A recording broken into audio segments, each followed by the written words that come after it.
خیلی خوشحال میشیم اینکه شما کرد رو خیلی دوست دارید. دوو ڕۆژە کۆماری ئیسلامی ئێران لەگەڵ هەردوو حکومەتی هەرێم و عێراق سەرقاڵی ئەنجامدانی چەند کۆبوونەوەیەکی گرینگە.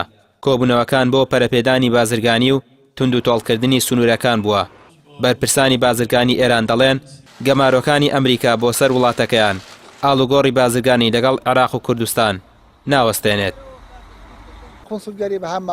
کۆنسڵگەری لەگەڵ بەرپرسانی بازرگانی وڵاتەکەمان بە هاوکاری بازرگانانی هەرێمی کوردستان پشتیوان بەخوا یەکە بە یەکەی کێشەکان نایەڵێن و قەبارەی بازرگانیش لەگەڵ هەرێمی کوردستان دەگەیەنینە 10 ملیار دلار. ئێستا قەبارەی بازرگانی لەگەڵ وڵاتی ئێران 6 ملیار و 800 ملیۆن دلارە. بەرپرسانی کۆماری ئیسلامی ئێران باز لەوە دەکەن لە هەوڵدان قەبارەی بازرگانی نێوان هەردوو وڵات بۆ 10 ملیار دلار ساڵانە بەرز بکەنەوە.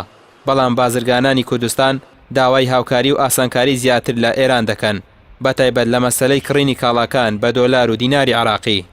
کۆماری ئیسلامی ئێران هەماهەنگی زیاترەکە لەگەڵ ژوورە بازرگانەکان و ڕێکخراوەکانی کەرتی تایبەت هاتوچۆ ئاسانەکرێتەوانێ ئەو کێشانەی کە لە بەردەمی نقلا دروست بووە چەند ماوەیەکە لە کۆماری ئیسلامی ئێران چارەسەرەکرێ کێشەی درا و کێسە بۆ بە گەورەترین کێشەمە گەورەترین کێشەمانەوەی ئێستا کۆمپانیاکانی ئێران کۆمپانیا بەرهێنەرەکانی ئێران پارەمان لێ تەحویل ناگرن لە کۆماری ئیسلامی ئێرانە ئەبێ بۆیان بخێنە وڵاتانی ترەوە کامە کێشەیە کامە باسی لەوە کراوە چارەسەرەکرێ.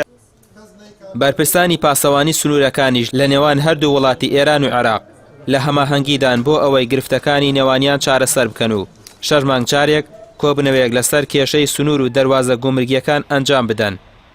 ئێمە لە چوارچێوەی ئەرکەکانی خۆمانە لەو دانیشتانە گفتوگوی لەسەرەکەین و خاڵەکانی کەلاوازە بەهێزیەکەین و ئەو میکانیزمی پێشووکەدان راوە ئەگەر هەر لاوازێک و کەلێنێکی تابێ هەوڵێنکەوە چاچی بکەین و جارێکی تر کۆنووسێکی تر ئەنووسینەوە تا 6 مانگی تر کە کۆبوونەوەکەین.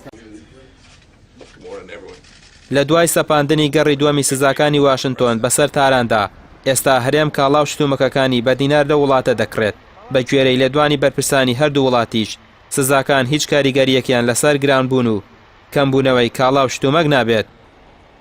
ڕامیا عوسمان، کەناڵی ئاسمانی پێام، سلێمانی.